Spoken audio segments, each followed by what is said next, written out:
বাঙালি প্রতিটি মানুষকে সম্মান দিতে জানে।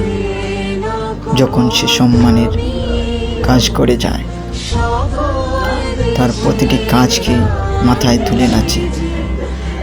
তার প্রতিটি মুহূর্ত বাঙালির হৃদয়ে জমে থাকে। আর যখন তার কর্মফল এবং তার সন্তানের উপকর্ম জাতির কাছে আসে, তখন পিতাও ক্ষমা পায় না।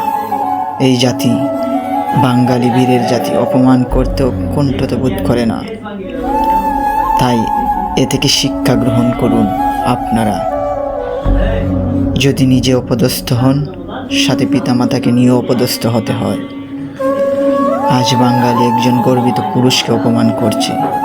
তার মূল কারণ কন্যা দেশটাকে শোষণ করেছে, স্বৈরাচারী যুব সমাজকে ধ্বংস করে দিয়েছে। অন্যায় অবিচারের সাজা তো দুনিয়াতেই পেতে হয়। ফেরাউনও রেহাই পায়নি, হামানও রেহাই পায়নি, আর তুমি কে?